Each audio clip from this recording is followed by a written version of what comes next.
that I don't ask, please feel free to ask. And if you guys want to just explain a little more, you can bring the chairs over. Okay, I was going to say. Yeah. Should we make a circle? That'd be nice. Yeah, what about that? Let's do that. Let's just make sure that this is in front of, back. Okay. The stream first. Oh, yeah. Yeah. A circle? Oh, okay. Should we stay at the front of the room then, or what's? Well, no, we just need to Okay. adjust sure. this, Okay, cool. so like it's not like. Perfect. I like it. Good question.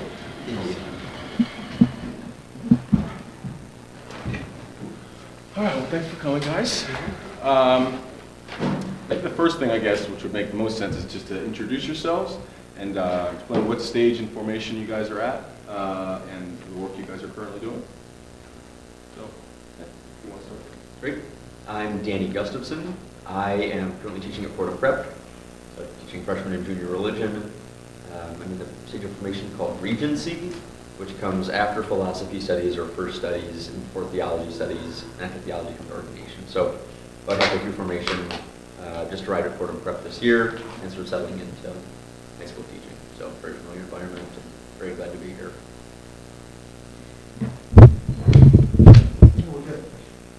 My name is Matthew Lopez. I am in first studies, about to head off to Regency, so I'm in my third year of studying philosophy over at Fordham University. Yeah, and along with studying philosophy, we also take some classes in the theology department and do various kinds of ministries in the neighborhood. So right now I'm teaching English as a second language to recent immigrants. So families from Yemen, Vietnam, and Central and South America. My name is Jason Downer. I work up at St. Peter's University, just a couple miles away, and I'm in Regency, my last year of Regency, so right now I'm getting ready to apply for theology studies, the next step. And at St. Peter's, I've been working with Ignatian identity programs, so helping the faculty, staff, and students become more aware of what it means to be at a Jesuit school and university. I'm Zach. I am a regent as well. I work with people who are incarcerated, so I'm right residing at a jail in Lower Manhattan House, and then some prisons upstate. I also do psychotherapy for people, particularly women, who are leaving prison and are now re-entering being their children. I'm not sure if you guys said where you were from originally. Would you mind? With the next question, I guess. Just giving a little bit more about yourself. So how have you experienced the call to the Jesuits or to the priestly life? What did that sort of feel like or look like? How did you get to the place you're at now? So I'm from Sioux Falls, South Dakota. I had never heard the word Jesuit growing up. Through high school, politics was sort of my career path, so I thought, school in D.C. makes sense for that. I'll go to Georgetown, that's a good place. That it was Catholic was nice, but wasn't when I went there at all. That it was Jesuit didn't mean anything to me. Did stuff in politics. Nice opportunities, met cool people, but it wasn't satisfying.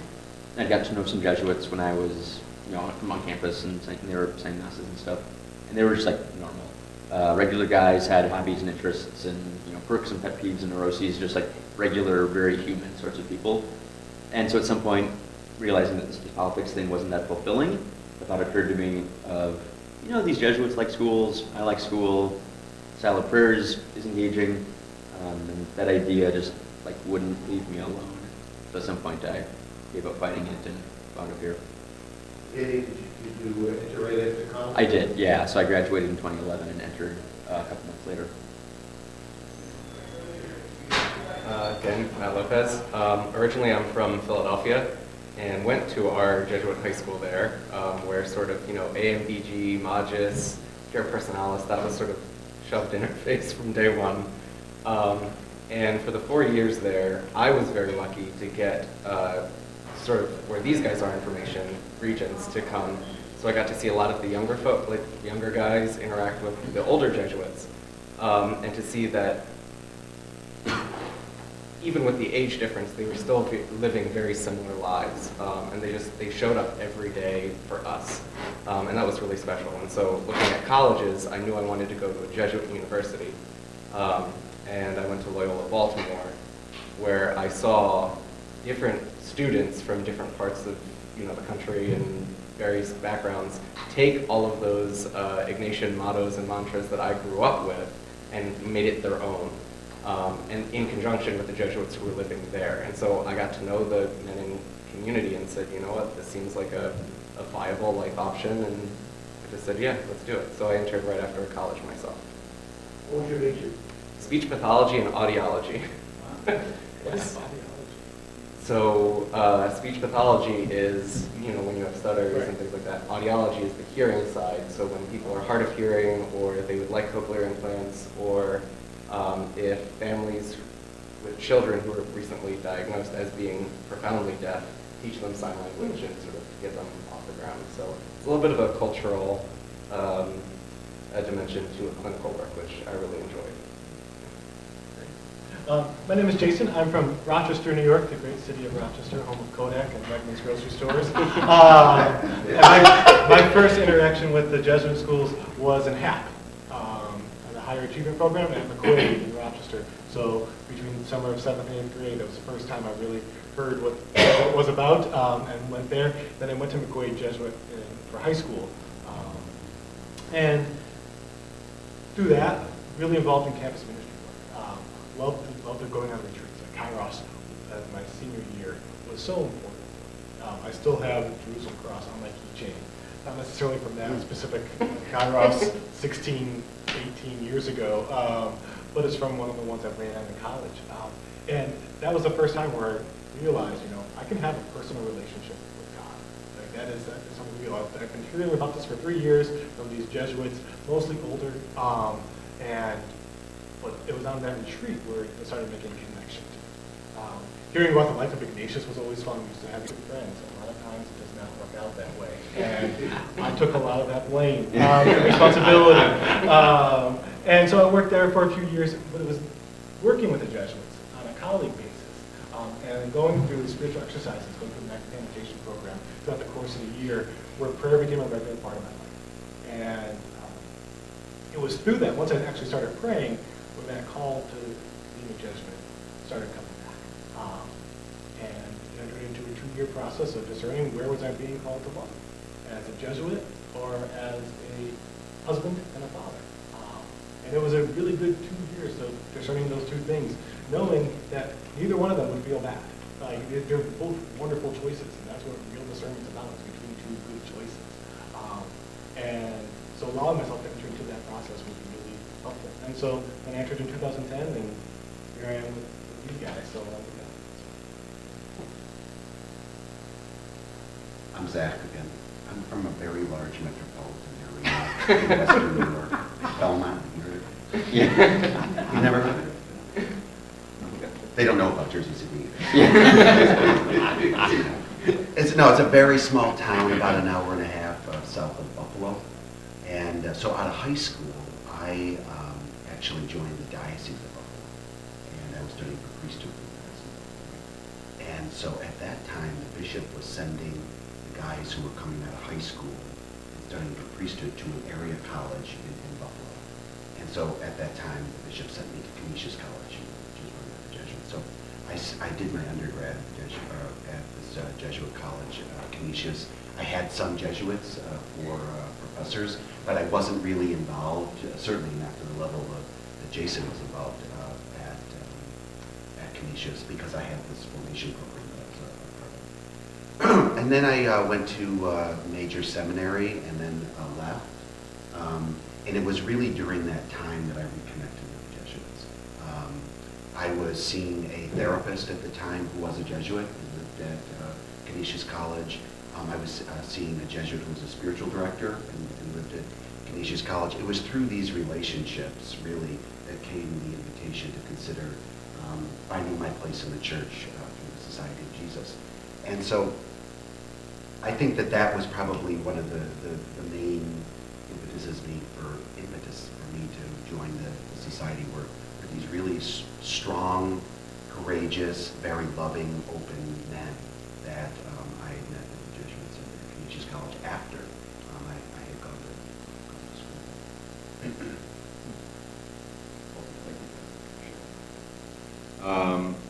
Zach, how'd you wind up working in jail?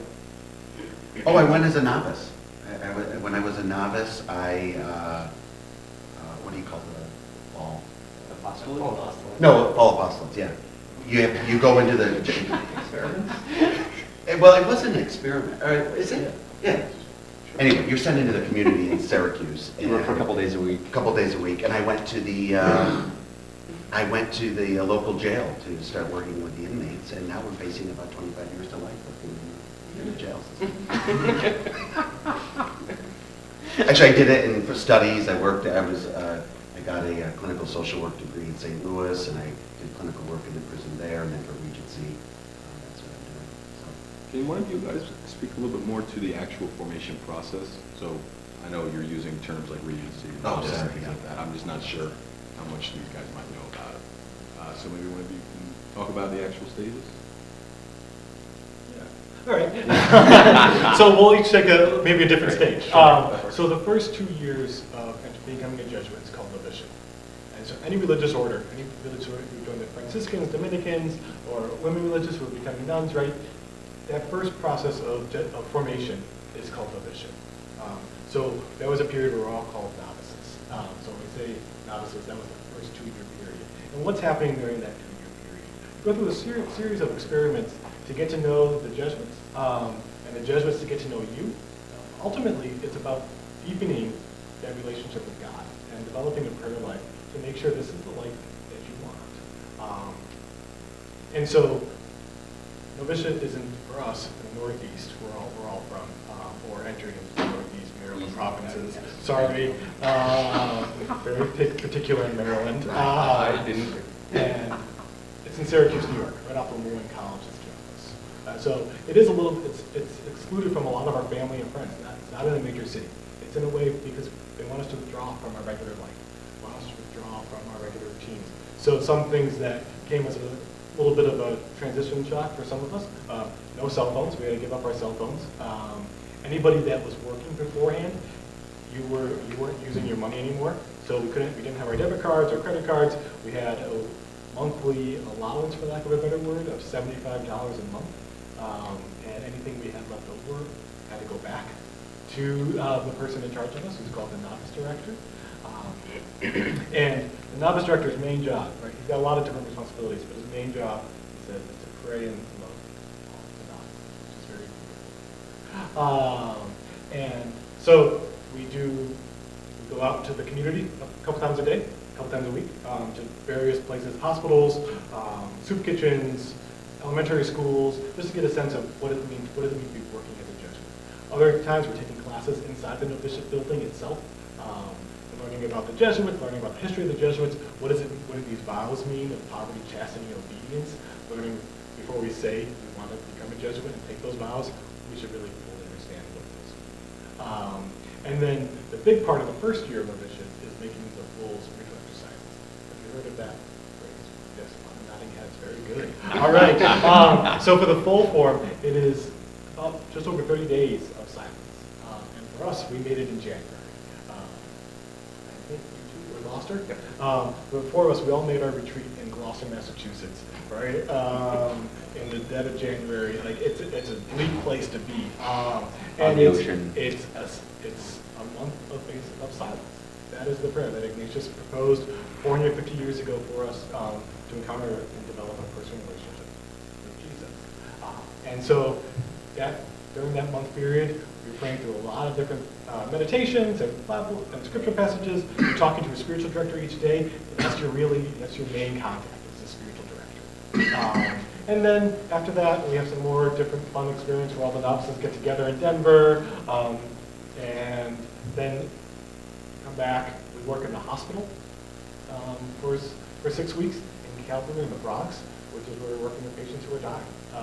And we're not there as chaplains to give them spiritual advice and to hear their life stories during this 6-week period. And this goes back to the first Jesuits, Ignatius and Francis Xavier, where they were all doing care for the patients. And many of us were either right out of college or office jobs, and 4 months later, we are doing wound care on patients. And there's a trust that the whole hospital staff and patients gives us just by walking in and saying we are Jesuits.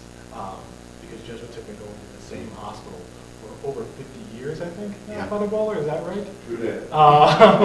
And I think Father Cassidy, you were there at Calvary? Not 50 years ago. Not 50 years ago. But That was there- Father Bowler. Yeah. and then, so then we go, many of us went after that to study Spanish. Might be getting the timeline confused, that's okay. We're learning Spanish during novitiate. And then the last part of novitiate is this thing called long experiment. We're at one location for like basically the spring semester. We're either teaching in high schools. Danny was at St. Joe's Prep. Zach, where was Zach? Chicago, Loyola Chicago, I did chaplaincy. I was working at Scranton, University of Scranton. I was out in Micronesia. Anyone know where that is? Yeah. So teaching Latin out there. Yeah. And so then during those 2-year process, we're all deciding whether or not we want to take vows as Jesuits. That's what it's leading. And ultimately we applied and were approved to profess vows of poverty, chastity, and obedience. And then after that, the magical time of studying. We would like to take that. I'll take that one. Yeah. So I'm in that mode right now. First studies is an interesting time where you transition from having a very regimented schedule of, prayers worked into the day, we have classes, we have work, we have dinner, community meetings, like it's all very structured. Switching over into first studies, the structure kind of goes out the window, and it's up to you now to craft, okay, I just took vows, what are my priorities? And the provincial will mission you. Your mission is to study philosophy. So you sit down and say, okay, what is my class schedule? I have to be at dinner every day. Can I make that work? I have mass every day. How can I make that the rhythm? So it really is up to you to take what you vowed to do and make it your responsibility. It's not someone else's job to craft a schedule for you. It's for you to sort of take it on your own. And along with studying philosophy, at various places. So there's Fordham, there's St. Louis University, and then Loyola Chicago. And each program has varying degrees onto what studying philosophy is like. But at Fordham, we have a little bit more of a survey. So we start with Plato and Aristotle and Socrates, and then work our way into contemporary stuff. So that's pretty regimented. But some guys in the community are getting degrees in Fordham's iPad program, which is the International Politics and Economic Development. We have guys studying at Columbia, studying classics at Columbia, or getting a master's in education and business there. So it really is catered to the person, to the guy, and what his interests are. And along with studying philosophy and any other classes, those are a requirement. Philosophy is a requirement for any priestly formation, whether it's Jesuits, Vincentians, diocesan guys, philosophy is a part of it. And so we try to make it as interesting as possible by throwing theology in the mix, by throwing ministry into the mix. And ministry is very much like that in the novitiate. So we go to hospitals, we go to schools, and minister to the folks there. Maybe not as much time because we are mission to studies and that's our main focus. But I find that going out into the community provides a helpful distraction for when studies become a little too heavy. Philosophy is an arrogant discipline, and rightfully so. There's a lot there, but but for me, it's nice to kind of get away from that and really kind of have a practical ministerial presence. So I'm very grateful to be in the Bronx. And then once your philosophy courses are finished, then you work with your formation director, one of your superiors, to see where you would be a good fit for Regency. So what does that look like to you? So, With your degree in pathology and audiology?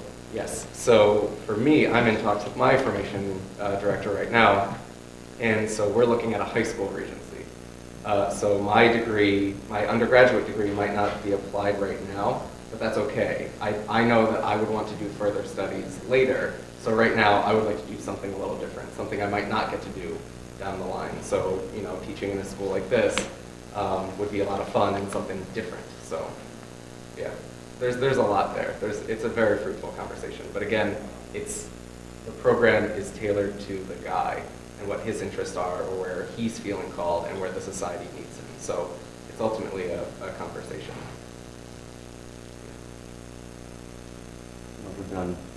So once you get assigned to some particular place for research, might be a high school or university, or like a social outreach place like Zach is doing, it's a first chance as a Jesuit to move sort of out of a formation community into a community of guys that are all working full time.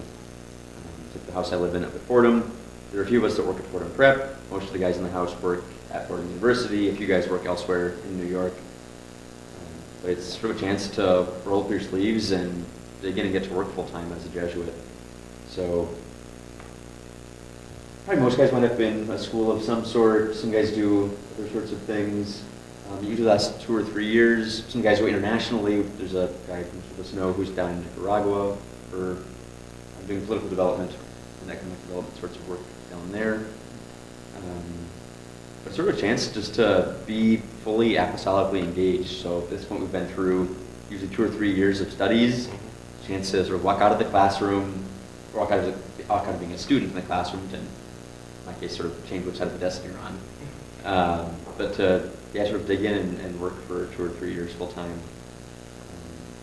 I find it very life-giving. It's an awesome change of pace from, I enjoyed studying, I enjoyed philosophy, but a chance to take a break and do something else, and to be a teacher, and to be working with guys in high school, and going on their junior retreat, moving on Mondays. It's a great chance to interact with young people that are pretty formative in their lives. So usually it lasts 2 or 3 years. And then we move along to theology studies, which none of us are in, but we'll let Zach take the lead on explaining what we haven't done yet. So the next, it just occurred to me that everyone here, all 4 of us, will be ordained priests, but not everyone in the society, right, is going to be ordained a priest. There are Jesuit brothers as well. And so oftentimes the Jesuit brother who will not be ordained because they don't feel called to ordination or sacramental life in the church, their formation might look a little bit different. It's not drastically different, but there are a few components that might be a bit different. In the next phase of theology, right, is really gearing up for the man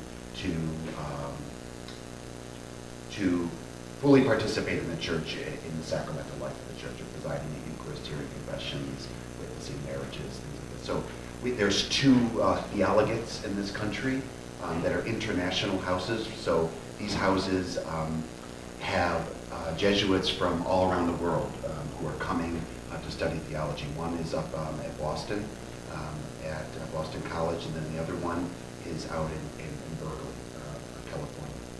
There are other theologians around the world, obviously, but in this country, there's 2. There's one up in Toronto, in Canada. So these are internationals. Men are preparing for ordination. Brothers also will join in the studies, even though they won't be ordained, but because they are a public figure in the church and avowed religious in the church, they also get that theological training. And then the first real step for ordination in the church, doesn't matter if you're a Jesuit or what order you're a part of, or if you're a secular priest, you're ordained a deacon first, a transitional deacon. And sometimes that happens a year away from priesthood, maybe 6 months. I think canon law says it's about 6 months before ordination. Then you're ordained to the priesthood. And for Jesuits, you're sent anywhere, right? You're sent anywhere wherever the provincial asks you to go, that you're needed. You're not back to province, out of province, whatever. So you spend many, many years of working, and then you are asked to do, quote unquote, a second novitiate, something called tertianship. So you make the spiritual exercises again. So either you've been ordained a priest for many years, or you've been a vowed brother for many years. You're now going to go back to the very roots of your religious life, making that 30-day silent retreat in something called tertianship. And after tertianship, some more years, this is a lengthy process, as you can tell. Years go by, and the provincial then talks to you about something called final vows. Right? So I don't know if you're familiar or not with the fact that some Jesuits have a fourth vow, not just poverty, chastity, and obedience, but there's a fourth vow in the Jesuits, and it's a vow of availability. It's a vow of mission to the universal church, so to the Holy Father. That is very particular and very, very intimate to the Society of Jesus, because other orders don't have this fourth vow of availability to go anywhere in the world where you're needed, where the church sees fit. So, yeah, this is decades we're talking about. Well, so how long have you been Jesuit? Graduate? A little over 5 years. A little over 5 years, yeah. Okay, and what's the protection to ordination? Oh, that's a very good question. My theology is going to look. So this is actually the beauty of the Society of Jesus, right? We're talking about this in a very linear way, right? Stages, but the society is all about something called cura personalis, right? What is the individual? What's going on with the individual? Well, I came in from diocesan training, and I have some theology already. So for my theological studies will look different. I don't know exactly what that's going to look like, but my theology will look different compared to somebody who entered but didn't have any theology or any formation prior to entering the society. So it's tailored to fit the individual person. So I didn't study philosophy either in first studies, as Matt was talking about. The provincial asked me to get a master's degree in clinical social work because I had that already when I was on the formation for the diocese. So. Yeah, it looks different for each person. On average, like for the three of us, because we didn't have theology or philosophy, it's about a 10 to 11 year process from entering the novitiate until being ordained. So I work with the college students, right? And so last year when I started Regency, they were in 8th grade. They were starting 8th grade when I entered the novitiate in 2010. And so when I'm ordained in 2020, they will have graduated from college already. God believe. I should have just assumed that. And so it's about a 10 to 11 year process. And that 10 to 11 depends on how long your Regency is. My Regency period is going to be 2 years. And that might be 2 or 3 for these guys as well. That'll depend on what's going on. Cassidy, how long did it take you? 11 years. And where did you do Regency? Where did I do Regency? It was in Ghana. Oh. She had been teaching in an American high school before Jesuit. Great leadership. I did Regency at Xavier High School. For me, from entrance to ordination was another. And I came right out of high school. Anyway, a lot of education that they in 11 years, I had bachelor's, master's in the and master's degree, and I taught 2 years. Somewhat from Efficient, yeah.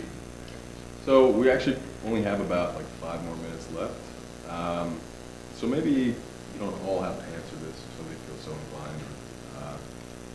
I was wondering, for myself and for maybe anybody else who might be considering the Jesuits, if you had any advice for somebody who would be considering this life, what would that advice be? Get to know us. Get to know the younger guys, get to know the guys who are, further along, and just ask them questions. See what they've done, see where they've been, ask them, who or what has impacted their own vocation, and if that speaks to you, that might be an indication. Either way, you're going to get great stories. No Jesuit is the same. No 2 Jesuits are the same. They all have different processes, and they've all been to different places. And yeah, I think just getting to know us will give you, I think, a good first step of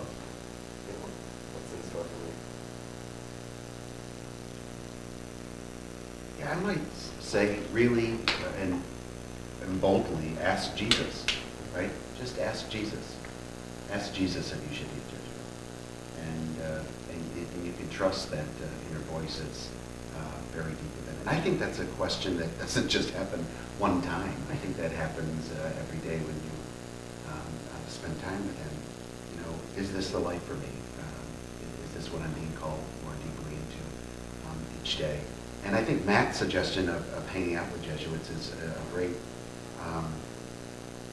a great suggestion as well, because I think that's been the greatest gift of the Jesuits for me, is the Jesuits. Living with them, growing with them. I mean, it is a motley crew. I mean, you don't find this anywhere, and you can't make this shit up. It's just incredible. So it's like, you know, they're there when to help you grow and to mature as a man, academically, intellectually, and they're also there when you fall flat on your ass, and you know you really screw things up, and to help you get back up again. It's a good way to live a Christian life.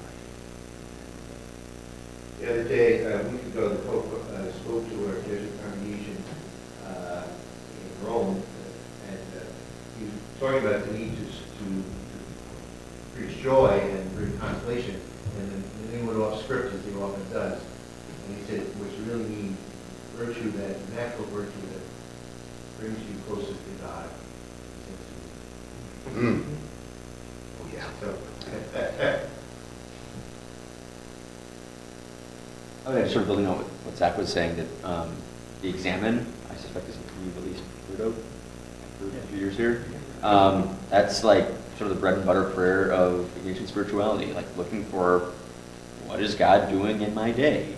Looking back to see, okay, where was sort of God pushing me? How did I respond? Maybe it was well, maybe it was not so well, asking God's help for going forward from there. It's very concrete, it's very practical, but just, yeah, to kind of look and see what's God doing in your daily life, and if that style of prayer brings you closer to God, keep doing it. I really appreciate it, guys. This is pretty much the end of our community period and allowing these guys to get back to class. Yeah, great call, Bob. Thanks. So we have these programs that those guys join.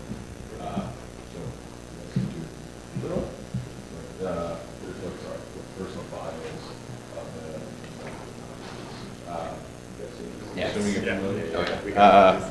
So yeah, thank you guys for coming, of course, and Thanks for being here. Thanks, guys. Yeah, be well. Be well. Take care. Good to meet you. Thank you. Take it easy. well. Enjoy the day. See you, Sarah.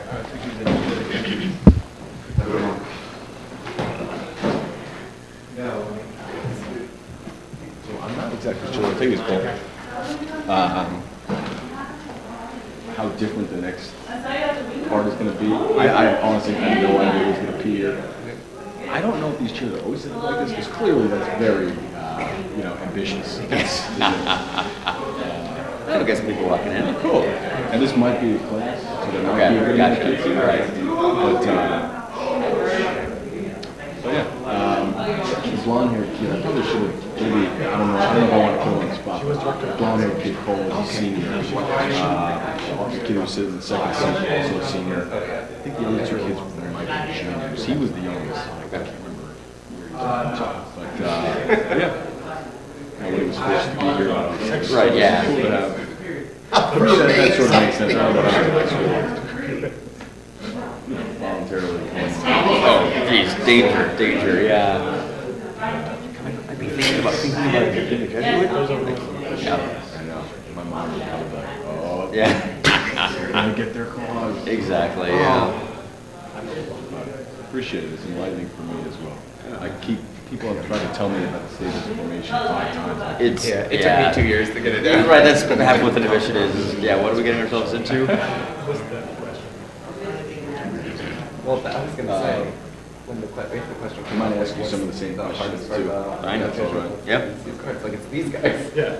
Like it's easy to get on them, but they challenge me every single day. So, one of the phenomena, of course, of Jesuit secondary education is the similarities in names of many of our places. So what do they refer to your alma mater as? The Prep. Yes. What do they refer to this as? The prep? No, This is just just prep. prep. This one is the Warren. Yes. We fought How about Fordham?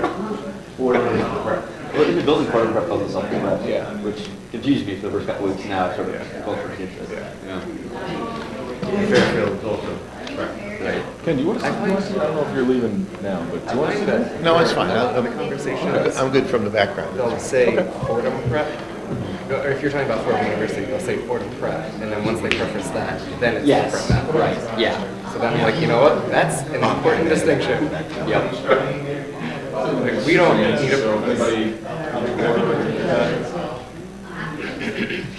Yeah, at some point I pulled out, if you Google the prep, what comes up trick in the building, and the movie I showed was not impressed. I thought it was very funny.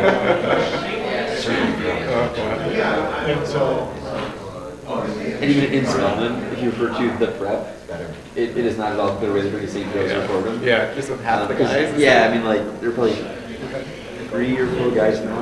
Like Al Kelly, Tom McCoy, and Lisa Sarah used to be there. Someone else used to be there. All of St. Joe's. Crazy. And so, So should we call them good Catholics? Yeah, right. But still Catholic route. Yeah. I both love and hate that joke at the same time. Because everyone oh my God. Right. Can I take a group shot with you guys? Of course.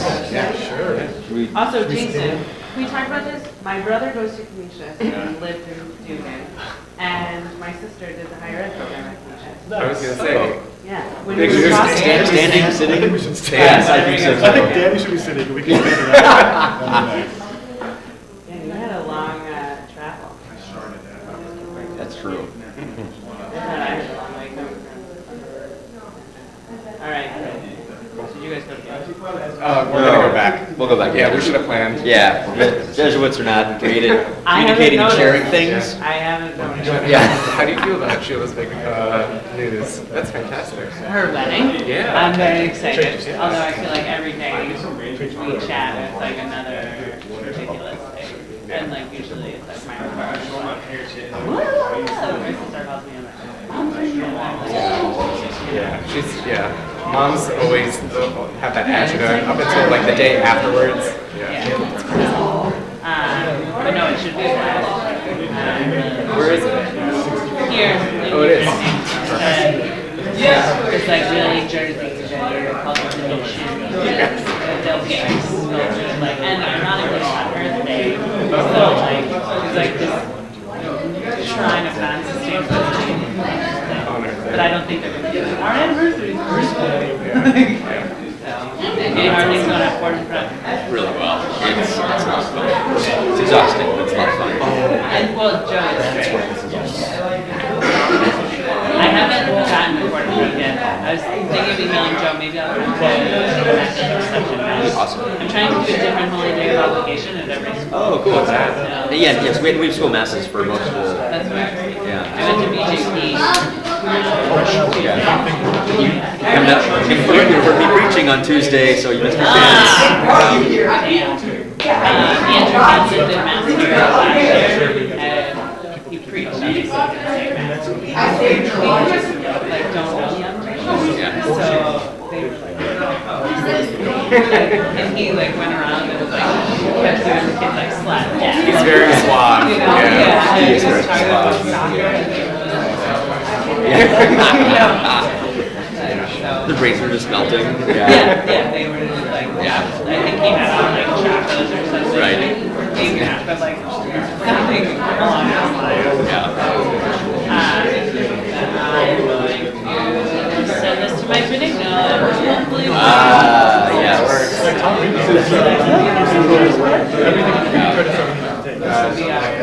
people doing the and then my old school yesterday. I sent it like, see, I talk about it sometimes. That's fine. Yeah. Good. All right, thanks.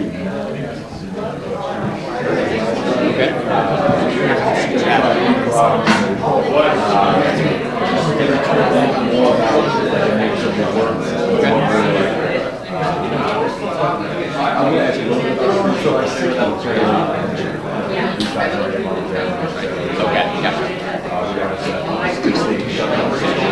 Yep. So you talked about like recently making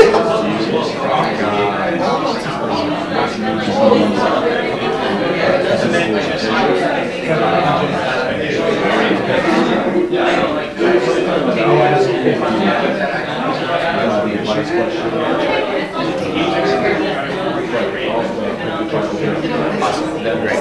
Yeah, that'd be great. Yeah.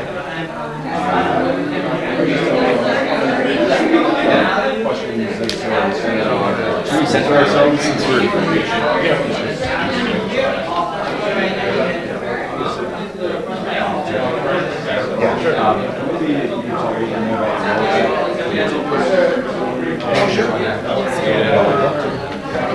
I'll probably ask you 2 or 3 questions and then see if they have any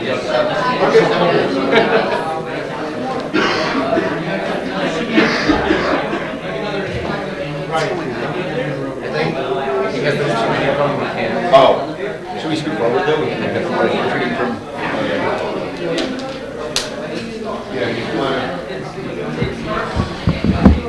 Jason prefers a podium. yes. And a teleprompter. Yes. So you can attack it. All right, guys, we're probably going to get started, so if you guys could just close down the laptops and give these guys your full attention. Appreciate it. Thank you for coming, teachers. Thank you for bringing the class. All right, so these guys are all young men who are Jesuits in formation, so they're kind of in the stages of training, I suppose you can think of it, or to become Jesuit priests. So they're going to talk a little bit about what they're doing now, among other things. I'm going to open it up to anybody who would like to ask them a question at some point. We can hopefully have time for that. But I guess to start off, if you guys could just introduce yourselves and maybe where you're from, just briefly how you came to be where you are, and just talk about the work you guys are doing. So I'm Matt Lopez. Originally, I'm from Philadelphia. I went to our Jesuit high school there, St. Joseph Prep. From there, I knew I wanted to go to a smaller Jesuit school, and so I went to Loyola in Baltimore, where I majored in speech pathology and audiology. And then during that time, I think seeing the Jesuits in high school and having, you know, AMDG and Magis and all those mantras sort of shoved in my face from day one, seeing other students from around the country and from different backgrounds take those mottos and make it their own was really special to me. And I saw that mostly through the Jesuits themselves, and how these, you know, these mantras and mottos were really important to them. And so I did some reflecting and said, you know what, I want to make these things important in my life too. So I entered right after college. And so in terms of formation, right now I'm studying philosophy over at Fordham. It's going really well.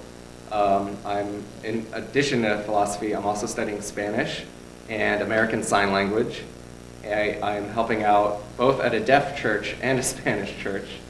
And I'm also teaching English as a second language to recent immigrants from Yemen, Vietnam, and Central and South America. So there's a lot on my plate. But I think I am where I should be, and it feels like a good fit.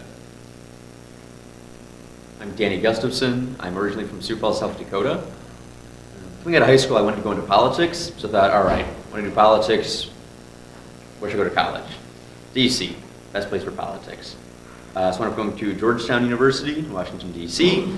That it was a Catholic school wasn't really a high priority for me, looking at what college to go to. I'd never heard the word Jesuits, that didn't really mean anything at all. So got to college, got really involved in the political scene, had cool people, had nice opportunities and stuff, but like it was not satisfying. It sort of left me feeling like dry or sort of empty inside.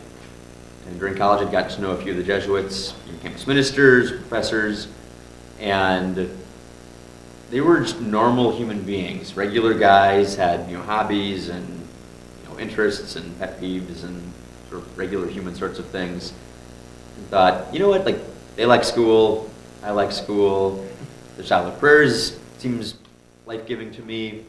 Maybe I'll do that sort of Jesuit, priest, professor sort of thing. My life, since the politics thing isn't panning out. Sort of ran away from that question for a couple of years and fought it, eventually gave up and wound up entering after I graduated in 2011. And now I am teaching freshman and junior religion up at Fordham Prep. So this is very familiar context for me, so I'm very happy to be here. I'm Zach. I am from a small town about an hour and a half south of Buffalo, New York, in western New York. I met the Jesuits at Canisius College in Buffalo, and I started out my priestly formation with the Diocese of Buffalo, and went to seminary, and afterwards reconnected with the Jesuits at Canisius College through spiritual direction and friendship, and was really inspired and invited to enter the society from my relationships with those great Jesuits that I met while I was up in Buffalo. Right now I'm working. I'm in Regency, which is a part of the Jesuit formation, and I work with people who are incarcerated and formerly incarcerated, Rikers Island, and some prisons upstate. Hi, I'm Jason Downer. I work at St. Peter's University up the block there, and I'm originally from Rochester, New York. Went to Jesuit High School, McQuaid. I don't know if any cross-country runners went to McQuaid Invitational a couple weeks ago, and was there. I first got introduced to the Jesuits and what it means, Ignatian spirituality, all that fun stuff. When I Kairos my senior year, it was a very important moment in my life. Helped me decide, relationship with God is possible. Went to a Jesuit college, Canisius in Buffalo, for undergrad and grad school. Worked at a Jesuit university, Fairfield in Connecticut, for a few years, and then I entered the Jesuits in 2010. Right now, I'm doing a lot of work at the university, helping faculty, staff, and students understand what it means to be at a Jesuit school. So, who was St. Ignatius? Why is this person that lived 500 years ago still important to the work in our lives today? So it's a challenging task, but a lot of fun up there. So sort of on that, like, who is St. Ignatius to you guys? You all don't need to answer these questions, of course, but who is St. Ignatius to you, and really what is Ignatian spirituality? What's it all about?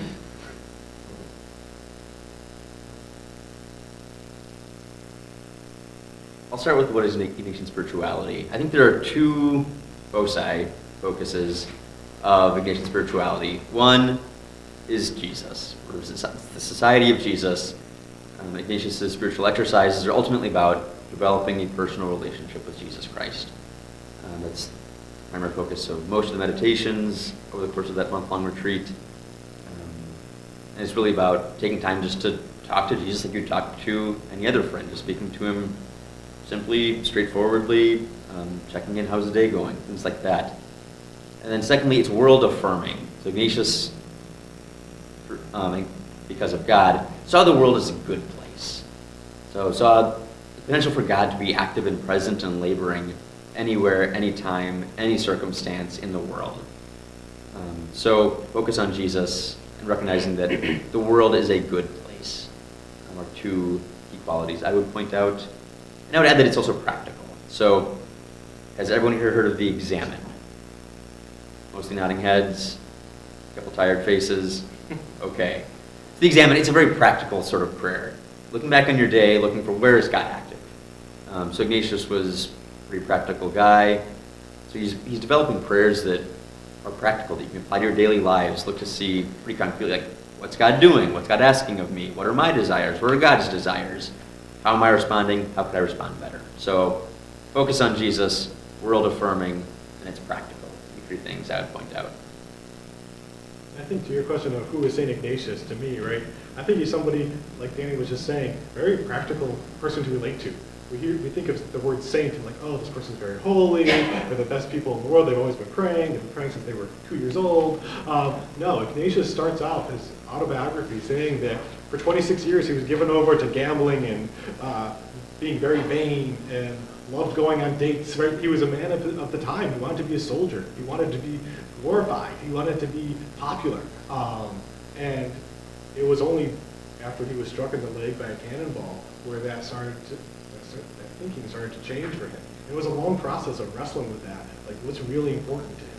And I think for me, that's a lot of Jesuits that I know resemble that part. Like there's a conversion moment that happens. Like no, the way of the world is not what I want. I don't want to have all this power. Ignatius wanted to be a soldier in service of somebody famous. And through this one incident where his leg was shattered, and still that wasn't enough. So you guys familiar with Ignatius, right? Founder of the Jesuits. Leg was shattered by a cannonball. It was healed, but he was walking with a limp, so they had it rebroken because he was still very vain. He still wanted to look good in his pants, for lack of a better word. But it was through this long process of conversion, of healing, that he began to see there was a different way. And I think for all of us, it's a long process of conversion, of knowing, like, yeah, the ways of the world are not necessarily our ways. And as Jesuits, how do we live that out? How do we keep growing towards that sense of following Jesus more and more? Ignatius is a good example of that.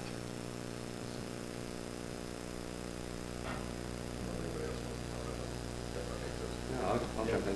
So I think there's actually an old Jesuit joke about an older Jesuit, who's reflecting, on what's coming next, and after death, what's the afterlife look like? And he said, I'm actually not afraid of what Jesus will say, and if he's going to judge me, or like I have a personal relationship with Jesus. That's not the issue. I'm actually more afraid of Ignatius and how he's going to point out how I was a bad Jesuit.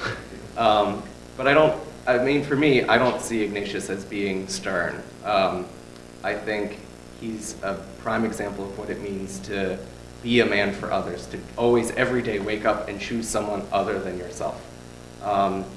And I think any Jesuit who wakes up with that mentality is not going to get scolded. I think that's a good outlook. So these guys do a lot of different things, obviously, right? When you think, probably, because when I think of priest, usually I think of a guy in church, does mass, and then who knows what happens after that, until next Sunday. But these guys actually do a lot of different things. Jesuits do a lot of different things. And so I want to know, from your guys' perspective, being in the process, what is the job of a priest in 2016?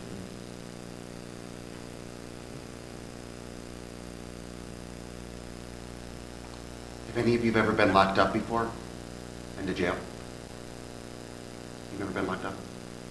Oh, that's amazing to me. So I work in jails, right? I work on Rikers Island, and So I feel in my own life that I've come to a deeper sense of where I feel like I'm being invited to spend my life, right? And that's really come from the people that I've met in jail, people that I've met on Rikers Island, people that I've met in prison. And where as a priest in 2016, I think it goes back to an invitation that the Pope has given the Jesuits time and time again, that our Superior General for the Jesuits has given us time and time again. I think it's to go to those places that are on the margins, to go to those places that are most, where there's most need.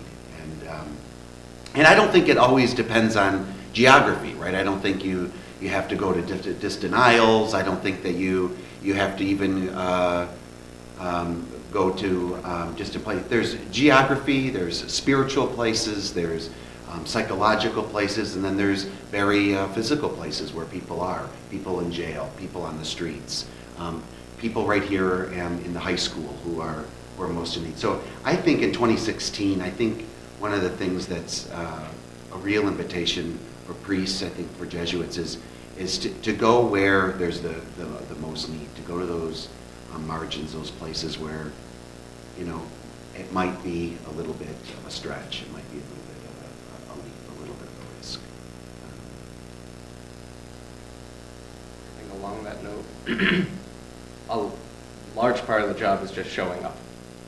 showing up to those margins. I think, you know, some guys are always impressed, oh, you do this particular work, or you go to this place, or you know this language, or you have these degrees. And that's, you know, that's fancy and that's fine, but I think just showing up matters. It means a lot to folks. Whether it's a high school, you know, seeing Jesuits show up, they're not here because they're making a paycheck. They're here for you. You know, showing up at a prison, I mean, again, they're not there for money or any sort of material fame. They're there for the guys and women in the prison. Going out to Micronesia or Mongolia, again, we're just showing up. Like, we're there to walk with the people and really just sort of get a taste for what they're experiencing. Obviously, you know, we can't get the whole scope of an experience, but we can try. We can show them that they matter, that they mean something at least to one person. And I think for a lot of people, that matters, and it certainly matters to me, and I think I can speak for all four of us and say that matters for us, to be invited and welcomed into those places. It's a very special thing. And not only just geography, but even with families. Like, I have friends who are asking me to, can you marry like me and my boyfriend yet? Or like, can you baptize my kids? I'm like, no, I can't. Like, I'm not in that stage. But just the fact that you want me to be there is very intimate and very special to me. And I'm very honored to be seen like that. So.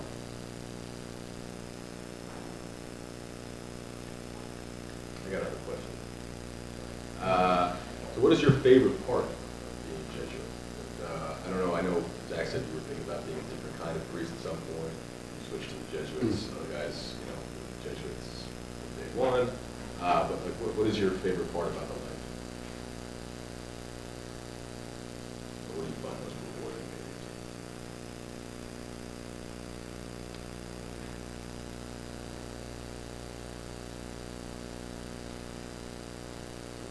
maybe? My answer is pretty simple. It's these guys. It's the guys I live with. I mean, having my own choice, I would probably never meet these guys in a million years. Where I live now, I live with a guy from Denmark, or I'm sorry, the Netherlands. I live with a guy from Milan in Italy. I live with Canadian. I live with guys from the West Coast, the Midwest, the South, and this sort of, I think Zach said earlier, this motley crew of guys. We would have never met had it not been for the society, and certainly it's challenging living with so many different backgrounds and orientations towards, you know, are they traditional or are they more open? You know, do they have this particular accent that I can't understand? Like, all of these are challenges, but I think ultimately that enriches my own life because I get to live with these guys. I get to live with guys who are, you know, have PhDs in lasers or astronomy, but I mean, maybe, but I mean, just to have dinner conversations and live with these guys and have them have my back, knowing that they have my back is something that's extremely. I just think it's really neat. I think it's really cool to have them by my side. Pick up on the same note, also talking about sort of community, our shared life. And there's a certain sort of like universality or like worldwideness to that. That last night I was out for dinner with an 83-year-old guy who's a Jesuit from Philly and like a 33-year-old Indonesian Jesuit. Thinking like these are two guys I would never have met or be out for dinner with in any other circumstances. Looking at Facebook this morning, a friend of mine who I lived with in Chicago, he is a German Jesuit, he's now back in Munich. He posted, very excited that the Cubs won the World Series. That he's this German guy who now works in Munich but was in Chicago for a while, that I know that I'm in New York now. That there's these connections and this richness and this interaction, this sort of dynamism that only the Society of Jesus made possible for me. That, that possibility of relationships and support and brotherhood throughout the world is a pretty profound gift I've gotten from the Jesuits. You know, I was just thinking about this room. What year are all of you? You're all freshmen? Okay. So last year, there was a a Jesuit teacher here by the name of Father Rowley. Have you heard of him at all? Okay. What did he teach? English? English department. Well, he was waked here. He died and he was waked here, and I was living with him at the time at our Jesuit community on 14th Street, and I came here for the wake. And I was really moved at this wake service where there was some alum of St. Peter's Prep who had graduated about 5 or 6 years ago. Yeah, they were out of college by now and working. And I just was so moved by the fact that they had come to this priest, this Jesuit priest that they had in school, to the wake. And I ended up asking one of the guys, you know, well, why are you here? You know, why did you end up coming to the wake? And the guy said, oh, this guy taught me to write. And he pointed to Father Rowley in the casket. I was so moved by that because I think that that is a powerful experience of being a Jesuit and of being a part of the Society of Jesus, is hearing the impact that the Jesuits have had on the lives of people, and the companionship, right? The real accompaniment that Jesuits have given, that after an older guy dies and you've graduated, you've moved on in your life, you want to make sure you get back there for the funeral because this guy taught me to write. I found that to be very moving. So I think that for me, seeing what these Jesuits do, and even in the midst of their own brokenness, in the midst of their own sinfulness, as human beings, they're able to do really extraordinary work and really be with people in a very intimate and close way. I would just go off of that sense of, you heard the phrase cura personalis? Yeah, yes, okay, a lot of good nodding. I think that's really true, especially for Jesuits. They look at, what are your interests, where are your gifts, and how can you live out this Jesuit life using those gifts? So like Zach, for example, right? He had a desire to get a degree in social work and to work with this prison population. And they're allowing that to happen. They're not just allowing it, they're encouraging it to happen. Danny has an interest in teaching in high school right now, and so that's what he's doing. So they look at who you are. They're not just going to assign you like, all right, well, too bad for your gifts for social work, Zach. You're going to go be over here now in Micronesia. No, some of us are going to be pushed to go places we might not necessarily choose, but a lot of it's looking at what are your gifts, how can we encourage you? Look at the 5 Jesuits who work here. They're all doing really different things with the degrees that they have and their passions. Father Cassidy working in the history department, Father Mullen in counseling, right? And Father O'Hare with robotics club, if anybody looking to join that. These are passions that they bring to them being Jesuits. And the Jesuits have allowed those passions to flourish. And I think that's been a really rewarding part for me to see. Probably have time for maybe one more question myself, but I just wanted to see if any of you guys had any questions thus far. Yeah. While working as a Jesuit, what's the most uncomfortable thing you've had to do? Easy question. Easy question for Yeah. me. I don't know, similar, during the first 2 years of being a Jesuit, it's called novitiate, and we tried a few different experiments. And so one of these is working in a hospital. I was working in a hospital in the South Bronx called Calvary. It's for people who are dying. And we are asked to be nurse aides. So cleaning patients, feeding patients, doing some light wound care. I had no medical training. And on day 1, I was learning how to change a bed with a patient still in it, and cleaning up patients who cannot clean themselves anymore. So that was uncomfortable, but also the most rewarding experience I had in the entire process of formation so far. I don't know if you guys. I would say the same thing, that hospital experiment. So that's an experience from the first Jesuits. They spent time working with folks who were dying as well, finding them in the streets, bringing them into the hospitals, cleaning them up, trying to take care of them as they were either recovering or possibly dying. I spent, I think, every day from when I applied to the Jesuits up until the day we started hospital experiment, dreading spending these 6 weeks working as a nurse's aide in this hospital for folks who are dying, thinking like, I don't really like blood and medical things. I was thinking like, oh my God, I'll like pass out every day. I'll be this dismal failure. It'll be awful. I'll need to go into the hospital myself because I'll be so bad at being in the hospital. And yeah, I mean, it's like pretty like gritty human stuff, like bathing, changing, feeding, like very basic human needs. But I found that like once I was in the room, it's another human being. Like they need food, they need to be cleaned up, they need to be cared for. And then once I sort of recognized and sort of got this pretty abundant gift from God, like, it's a person. And like, I like people. I can be around people. It was a challenging but profoundly rewarding 6 weeks of doing that. But I think the anticipation was probably the worst part of my experience so far. Along with that, that's definitely tops my list. But I think for a little bit of a different story, in the novitiate, after all of those experiments, you also go on to like a 5 to 6 month experiment where you go anywhere to teach or do some kind of ministry. And you guys know where Japan is? You know where Australia is? You know that blue in between? Oh, they know Micronesia. Okay, good. Thank God. Oh, fantastic. Okay, well anyway, so all that blue is scattered with tiny, tiny little islands and atolls, and there are people living there. Not many people, but there are people there. And so while I was there teaching Latin to some of the students in Chuuk, they had a cultural day. So they had, festivities, they had, local island dances and local cuisine. And as I was looking at the food, I saw this giant, like, aluminum foil container, like a tin, and it had like a roasted animal in there. So I said, oh, what are they cooking? Well, it's not chicken. It's too large to be a chicken. And it's not a goat. It doesn't have hooves. Oh my God. It has paws. That's a dog. And so that was just very chilling, because it was, I think that the marker was, now I'm in a different place. This is a different culture.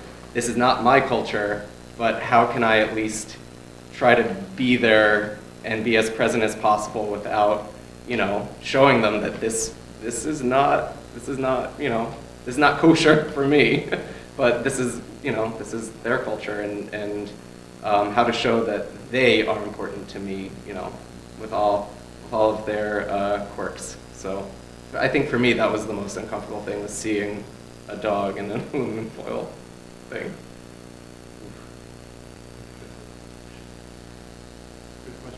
Yeah, very Yeah, good. thank you. questions? Right, Alan? So, like, when you guys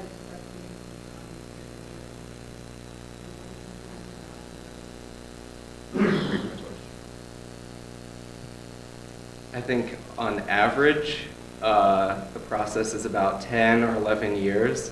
But again, that's highly specific to each guy. So for one guy it might be 7 or 8, but for another it might be 11, 12. So, but average you can think 10 years. I'm currently in my 5th year, so I have about maybe 6 to go.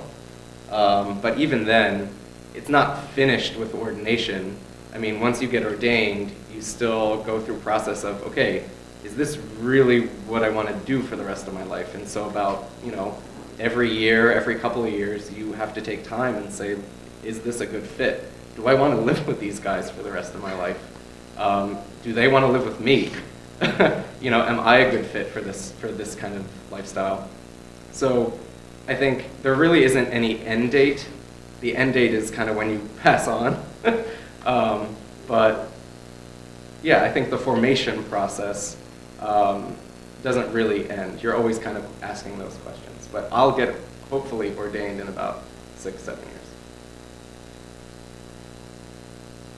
Probably about 4 or 5 years for me. This is my 6th year, the beginning of the 6th year in the Jesuits for me. After ordination, actually, a lot of my students up at Fordham Prep asked me the same thing of, what are you doing after this? After you get ordained, what are you going to do? When I entered, I thought I wanted to be a college professor. At this point, I want to be in a school, whether that's a high school or a college. Don't know, open to either. We'll see how things shake out. But I feel pretty strongly called to be in a school. But in what capacity, what level of school, don't know, not too worried about it. Yeah, same. One of the things about the Jesuits is that, you go where your superior sends you. So we have a provincial in the province who, where you go and what you do is based on a conversation that you have with your superior, with the provincial. So that's, a constant thing every year you get together to talk about that. So, I think Matt makes a good point. I mean, formation is formation, right? And yeah, there's these stages and everything. But the thing that unites the Jesuits is our vows. We have vows of poverty, chastity, and obedience, and we're united in those, and we live together. And it doesn't matter if you're getting ready to go to the infirmary, it doesn't matter if you're the president of a high school. We all live together, we all eat at the same table, we all live under the same roof. What grade were you in 2010? Just a quick guess. Third? Okay, so when you started third grade, I joined the Jesuits. And then when you finish high school, I will hopefully be ordained within like a couple of weeks of that, of your high school graduation. He'll send you an invitation. Yeah. So that's Slip it forward, it's about come on a over. 10-year process. And I'll probably be going to theology next year. That's about 3 years to studying theology. So that's about the length of the process. So when you started third grade and when you graduate from high school, that's the time that I've been a Jesuit. And I'm sorry, I have to get going, get back to St. Peter's. It was wonderful being with you guys all today. Thank you for having me. I'm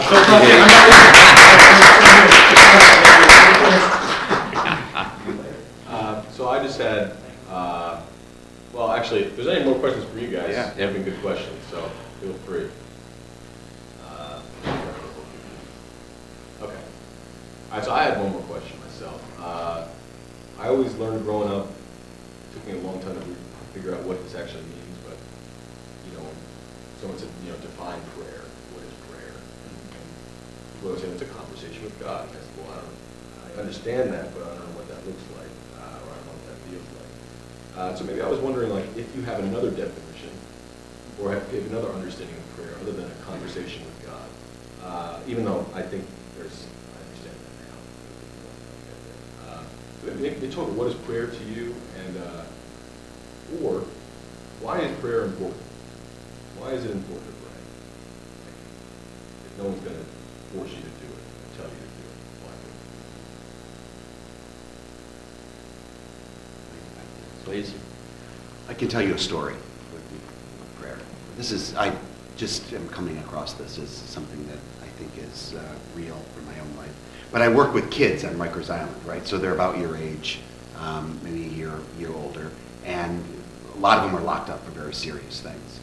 And about a couple months ago, one of the kids came up to me and said, hey, Brother Zach, do you think that you could teach me how to pray? And I immediately went into this like academic mode, right? I thought, oh, of course I'm going to teach him to pray. I'll bring him the prayers for the Our Father and the Hail Mary. And so I got home and I brought him this Ignatian prayer book. I'm sure you've seen these Ignatian prayer books with all these prayers and the examen. And I thought, well, I could teach him to pray this way. And I came back the next week and I was chatting with him. And I said, you know, about the prayer, Jose. And he said to me, oh, I've started already. And I said, oh, you've started already? And I said, yeah, how's it going? He said, oh, it's good. You know, after I was chatting with you, he said, I went back to my cell and I thought, you know, I want to learn how to pray. And he said, I just decided, you know, I tell Brother Zach everything. I'm just going to talk to God like I talk to Brother Zach. I think that's what prayer is. I think prayer is a friendship with God. I think prayer is a friendship with Jesus. And you talk to Jesus as a friend talks to a friend. And about importance, I just think that's probably the most important thing, right? Is the relationship that you keep up with. And it wanes, right? It's not perfect and it's not always roses and butterflies. But it's like any other relationship. It takes time, it takes a commitment, and it takes communication. Building off that same theme, right, rather than saying that prayer is a conversation with God, I think I would say it's spending time with God. So think of like if you're hanging out with one of your friends. Are you talking the entire time you're together? No, probably not. Maybe not. Right. Yeah, presuming your Chromebooks aren't open, but you know, if you're hanging out, maybe you're talking, maybe you're not. But does it seem like that time, even if you aren't actively in conversation, does it seem like that time like adds to your relationship or adds to your friendship? Would that be fair to say? I think part of how you get to know each other and grow closer. I think God works the same way. So maybe maybe some of it is it's talking to God in the same way you talk to one of your friends. Hugely important. That's, a really important step. Maybe it's just sort of sitting there in comfortable silence in the same way that you would sit with a friend if you're just hanging out. So yeah, but not so much, maybe it's a conversation, maybe it isn't, but spending time with God in some capacity, in whatever way works best for you. And I think speaking to the importance, whether you're dropped, in the middle of Micronesia, in the middle of the ocean, or you're dropped into the middle of your own family and having its own crisis, or a death in the family, or a birth, something joyous, to have a relationship with Jesus, to have those conversations, is for him to have your back. So that no matter what situation you're in, you can take 5 minutes, a minute, whatever, however long you have to just sit down and think, okay, God, what's going on? What can I do? What should I be doing? What should I just leave to you? And so I think for me, prayer is that constant. So no matter where my settings shift or what my priorities are, prayer sort of sets the tone of the day. It sets a good rhythm. And for me, it's knowing that Jesus has my back. It's knowing that these guys who also pray have my back. So I think the importance is very much just feeling taken care of.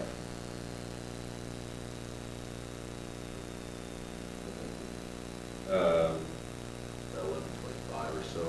Anybody, Mr. Morris, Mr. Angelo, Father, you got any questions for these guys before we wrap it up?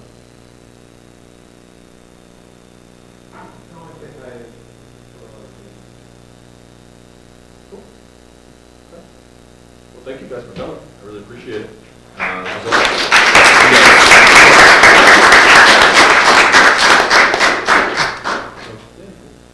We have, we have a little brochure which just gives a thumbnail sketch of the fellows who went to Jesuit this year all over the country and Canada.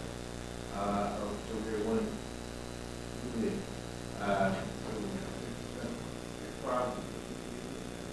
Something like that, yeah. Something like that, so 8 provinces. Anyway, just as you're interested in this on the way up. Okay? Oh, yeah, sure. Yeah, go for it. Absolutely. Cool. Thank you, guys. You're welcome. That was lovely. I'm looking for that too. Yeah, good call. I'll bring it up here if you want. Cool.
Customized, like,